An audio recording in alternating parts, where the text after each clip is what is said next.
2,300억, 5,100억, 7,500억. 모셔널이라고 혹시 들어보셨나요? 현대차와 앱티브의 자율주행 기술 관련 합작회사인데요. 저 금액은 모셔널이 각각 2020년, 2021년, 2022년에 낸 적자 규모입니다. 그야말로 눈덩이처럼 불어나고 있는 적자라는 표현이 딱 들어맞죠. 전 세계적으로 한동안 투자 붐이 일었던 자율주행 기술. 하지만 현재는 자율주행이 죽음의 계곡에 빠졌다는 이야기가 나옵니다. 죽음의 계곡, 예전에 제가 한번 얘기한 적 있는데요. 간단하게 다시 얘기해 볼게요. 신기술이 산업에 적용될 때는 보통 3단계로 진행돼요.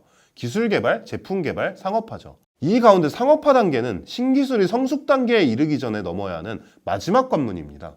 이 관문을 무사히 넘기 위해서는 많은 자금이 필요합니다. 수많은 신생 기술 기업들이 이 관문을 넘지 못하고 주저앉기 때문에 이 단계를 죽음의 계곡이라고 불러요.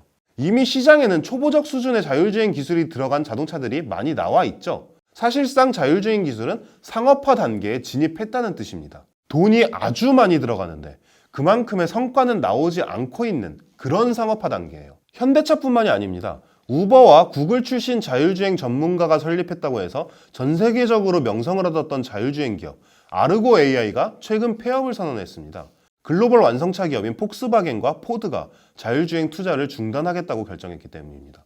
짐 팔리 포드 CEO는 이런 얘기를 하기도 했어요. 우리는 레벨 4단계의 자율주행차 미래에 대해 낙관적이지만 규모에 맞으면서 수익성을 갖춘 완전 자율주행 차량은 요원하며 우리가 반드시 직접 그 기술을 개발해야 할 필요는 없을 것으로 보인다.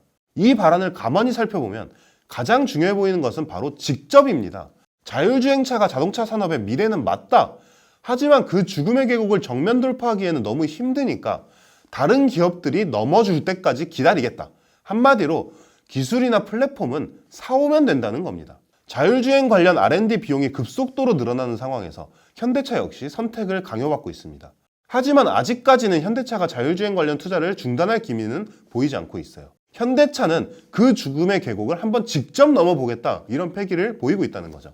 그렇다면 현대차는 왜 난다긴다 하는 경쟁사들이 하나둘씩 이를 포기하는 상황에서도 여전히 자율주행 직접 개발을 외치고 있는 걸까요? 이는 자동차 시장에서 현대차의 위치와 관련이 있습니다. 현대차는 세계적으로 인정받는 인류 자동차 회사가 됐습니다. 하지만 여전히 세계 자동차 시장에서 현대차를 최고의 자동차 회사라고 보지는 않죠. 시장은 언제나 벤츠가, 아우디가, BMW가, 폭스바겐이 혹은 도요타가 주도해왔고 현대차는 그들을 조금 빠르게 쫓아가는 위치에 있었을 뿐입니다. 전기차로 패러다임이 바뀌고 있음에도 사실 현대차의 패스트 팔로워로서의 정체성은 그리 변하지 않았습니다. 심지어 테슬라라는 강자가 나타나면서 현대차가 리더의 자리를 잡기는 더 어려워졌죠. 그렇기 때문에 현대차가 미래 자동차 시장을 이끌어가기 위해서는 반드시 다른 업체들을 뛰어넘을 수 있는 퀀텀 점프가 필요합니다. 그리고 이 퀀텀 점프를 가능하게 해주는 것들은 수소라던가 여러 가지가 있을 수 있겠죠. 그리고 자율주행 역시 충분히 이 가운데 하나가 될 수 있는 후보입니다. 자율주행 기술의 파괴력은 이미 자동차 업계의 신생아인 테슬라가 한방의 왕자 자리를 꿰찬 것에서 이미 증명된 상황이니까요. 현대차와 비슷한 이유로 GM 같은 회사들도 여전히 자율주행 관련 R&D에 힘을 쏟고 있기도 합니다. 하지만 여기서 매우 중요하게 짚고 넘어가야 할 지점이 하나 있습니다. 배보다 배꼽이 더 커져서는 안 된다는 거죠. 자율주행 관련 R&D가 현대차의 다른 사업, 특히 전기차 등 현대차의 본질과 관련 있는 사업의 투자를 제한하는 일은 없어야 한다는 겁니다. 전기차 시장에서 경쟁사들을 이기기 위해서 현대차는 막대한 투자를 예고하고 있는데 여기에 현재로서는 미래가 그렇게 투명하지는 않은 신사업이 발목을 잡아서는 안 된다는 얘기죠. 이를 위해서는 현대차가 하루빨리 자율주행과 관련해 무언가를 시장에 보여줘야 할 필요가 있습니다. 최근 현대차는 새롭게 공개한 G90에서 레벨 3 자율주행 기능을 뺐습니다.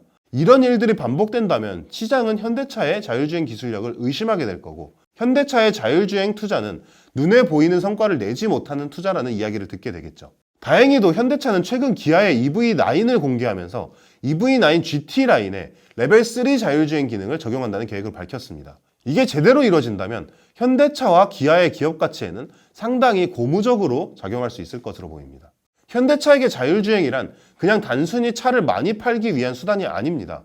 현대차는 차량이 하나의 엔터테인먼트 공간, 그리고 그 공간을 넘어서 고객의 삶 전체에 엄청난 지분을 차지하는 마치 집과 같은 곳이 되기를 원하고 있습니다. 그게 현대차의 목표죠. 이런 목표를 위해서 가장 중요한 기술이 바로 자율주행입니다. 운전은 2일인데 자기 집에서 계속 일을 하기를 원하는 사람은 아무도 없을 테니까요.